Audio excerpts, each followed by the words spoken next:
ఇది కేవలం సమాచారంగా మాత్రమే భావించండి. వైద్య నిపుణులను సంప్రదించండి. పేదవాడి పక్షాన నిలబడతాం, ప్రజా గొంతుకై నినదిస్తాం. వాయిస్ ఆఫ్ వాయిస్లెస్, తెలుగువారి మనస్సాక్షి సాక్షి టీవీ. సాక్షి టీవీ ప్రసారాల కోసం మీ స్థానిక కేబుల్ ఆపరేటర్ను వెంటనే సంప్రదించండి. చిన్నప్పటి నుంచి స్నానం చేయడం వల్ల ఫ్రెష్గా ఉండడమే కాకుండా అది మన మనస్సును కూడా ఉత్సాహంగా ఉంచుతుందని మనం వింటున్నాం. కానీ ఉదయం స్నానం చేయడం మంచిదా లేదా రాత్రి స్నానం చేయడం మంచిదా అనేది మీరు కోరుకునే దానిపై ఆధారపడి ఉంటుంది. ఉదయం స్నానం చేయడం వల్ల శరీరం చురుగ్గా ఉంటుంది. రాత్రి వేడి నీటితో స్నానం చేయడం వల్ల మంచి నిద్ర పడుతుంది. స్నానం చేయడం ద్వారా మన శరీరం మొత్తం ఉన్న మురికి శుభ్రమవుతుంది. బ్యాక్టీరియా కూడా వెళ్ళిపోతుంది.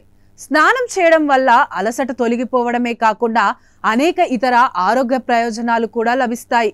అయితే నేటి కాలంలో స్నానం చేయడానికి నిర్దిష్ట సమయం ఉండడం లేదు. ప్రతి ఒక్కరూ తమ సౌకర్యాన్ని బట్టి స్నానం చేస్తున్నారు. ఎప్పుడైనా ఉదయం, మధ్యాహ్నం లేదా సాయంత్రం స్నానం చేస్తున్నారు. కానీ ఉదయం లేదా రాత్రి స్నానం చేయడం మంచిదా అని మీరు ఎప్పుడైనా ఆలోచించారా? మీరు ఫ్రెష్గా ఉండాలనుకుంటున్నారా? లేదా మంచి నిద్ర పొందాలనుకుంటున్నారా? లేదా మీరు సృజనాత్మకంగా ఏదైనా చేయాలనుకుంటున్నారా? అందుకోసం ఎప్పుడు స్నానం చేయాలి అనేది ఇప్పుడు తెలుసుకుందాం. ఉదయం స్నానం చురుగ్గా ఉండడానికి ఉత్తమ మార్గం. ఉదయం స్నానం చేయడం వల్ల మన శరీరం చురుగ్గా ఉంటుంది. గతంలో సూర్యుడు ఉదయించగానే నిద్రలేచి స్నానం చేసేవాళ్ళు. తద్వారా శరీరం ఉత్తేజంగా ఉండేది. అదే అలవాటు ఇప్పటికీ కొనసాగుతోంది. ఉదయం చల్లటి నీటితో స్నానం చేయడం వల్ల మన శరీరం వేడిని నిర్వహించడానికి సహాయపడుతుందని పరిశోధనలు చెబుతున్నాయి.